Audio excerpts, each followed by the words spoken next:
Hello Aries, welcome back to the channel. I'm Jen with Bohemian Path Tarot, and it's already time for September readings. Oh my gosh. Today we've got the Tarot of Mystical Moments, Gorge, and these are general readings for general Aries, Sun, Moon, Rising. So it's not quite the same as a one-to-one reading. It might really resonate with you this month. It might kind of a little bit resonate with you this month. It might resonate later in the month because it's predictive and it kicks in a little bit later. It might not really resonate for your sun sign, but one of the other placements might really resonate. So if you're into it, check out the videos for your sun and your moon and your rising sign.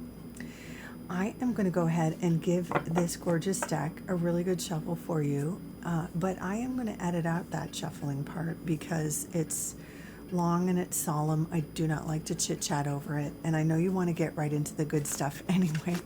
So I will see you just before I start laying out the cards, and we'll get into the reading then. All right, I'll meet you there.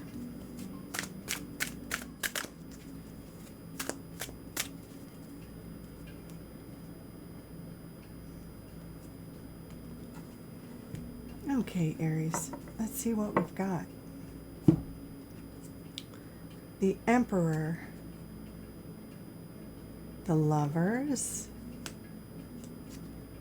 the Six of Swords, the Ten of Swords. Wow.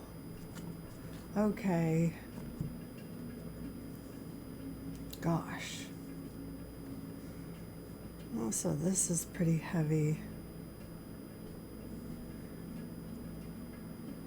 So the Ten of Swords obviously looks kind of painful, right?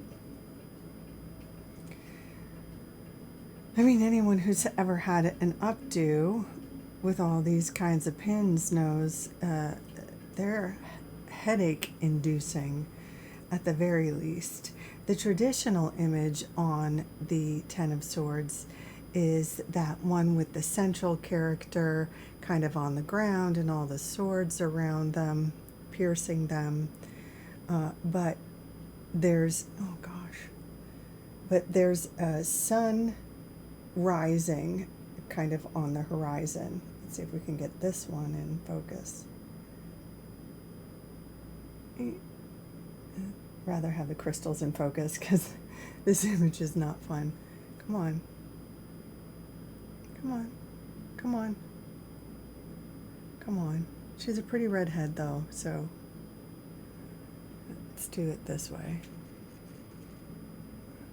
How about that? Okay, there we go. Okay.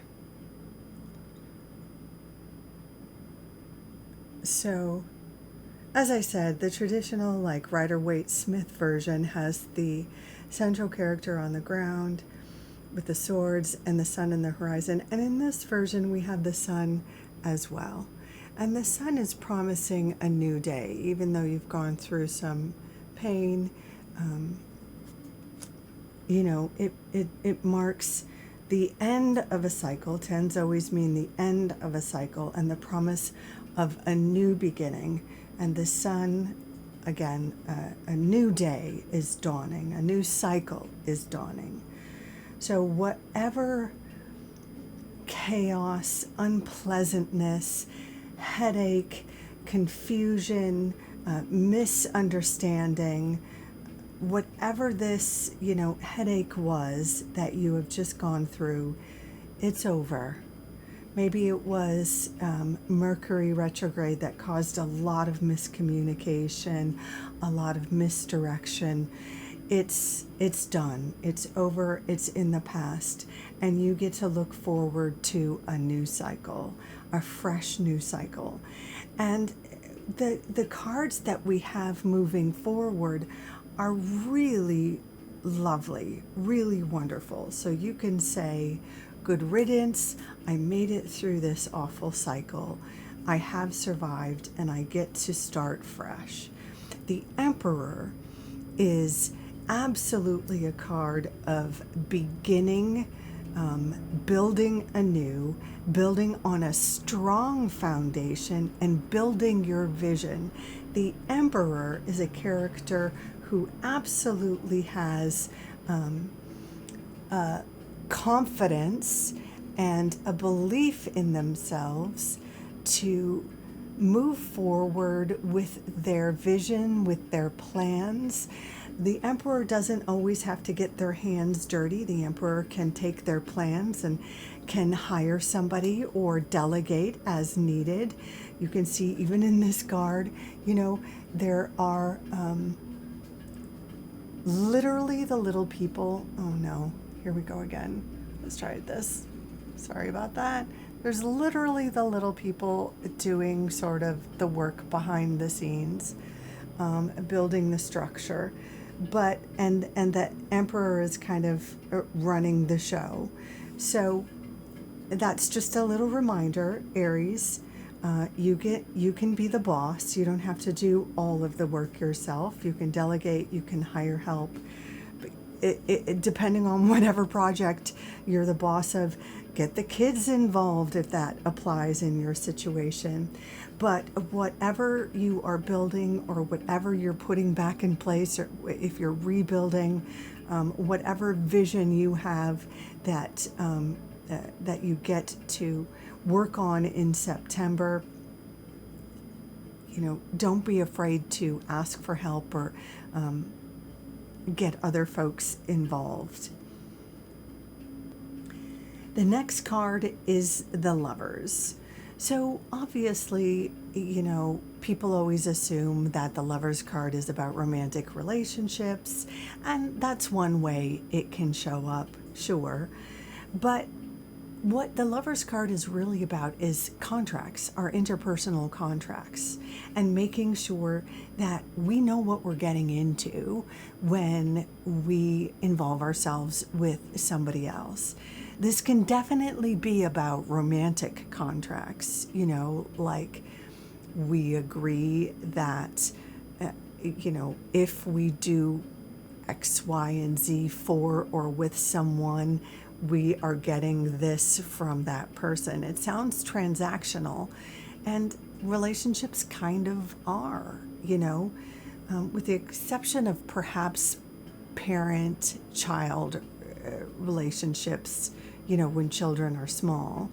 A lot of relationships have a transactional aspect to it. When we start dating, we go in because we want compliments and maybe smooches or more, or whatever, we have sort of expectations, or we want to feel good about ourselves and we want to not feel used, or we want a home-cooked meal, and, whatever it is that we want, we have certain kinds of expectations. And our partner or our potential partner has expectations as well. And there's expectations around reciprocity, around, participation, around scheduling, around communication, and just making sure that the contract is clear, that our needs are expressed, that our needs are fair. And even in the beginning stages of dating, we do have to kind of put some sort of contract, or start to sort of build a contract. But the Lovers isn't just about dating contracts. It can really speak to any other contract.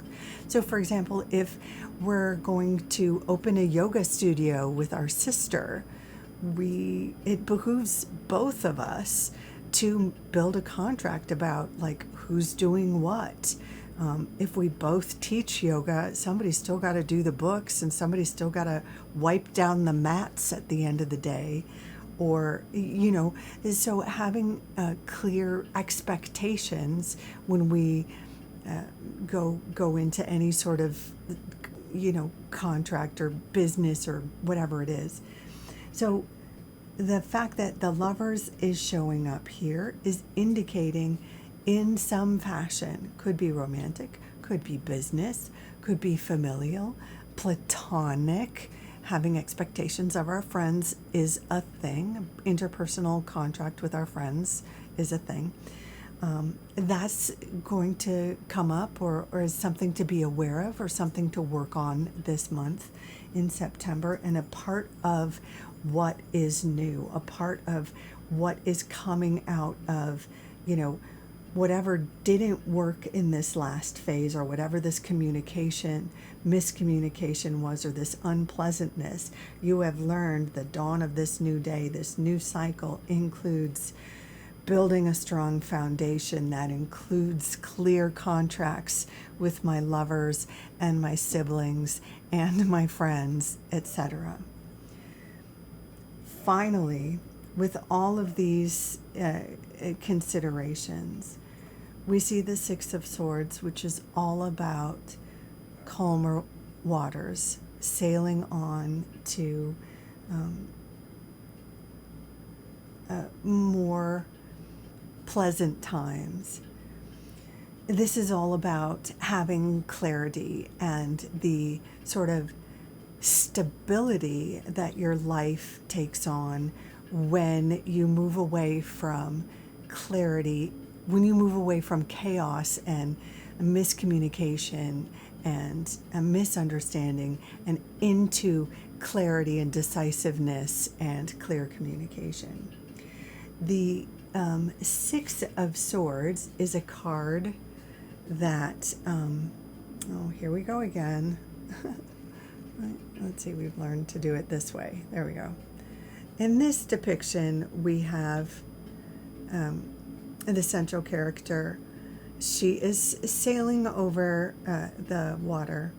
She's got a guiding star, but she isn't going to float away because she's also got an anchor, right? But in sort of the numerology of the tarot, the Six of Swords follows the Five of Swords, which is a card of like losing in battle. The Five of Swords typically has a central character and a couple of buddies who have like clearly lost a war. There's a bunch of swords all over the place. They look like, what just happened here? How did we lose? What?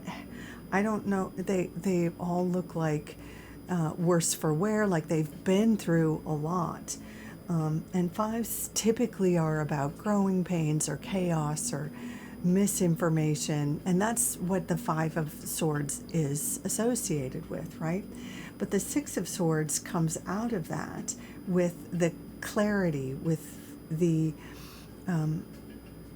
misunderstandings having been put to rights and cleared up, and being able to move forward with the knowledge and the correct information, and being able to make decisions about your life because you have the information to do so.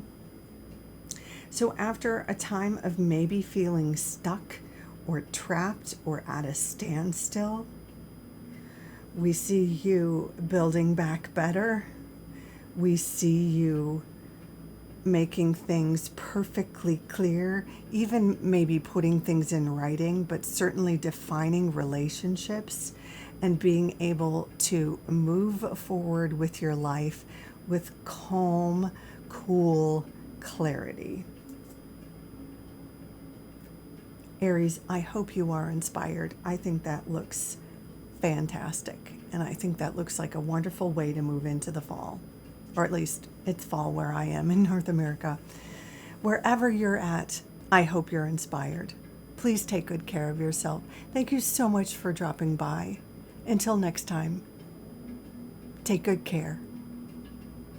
Bye for now.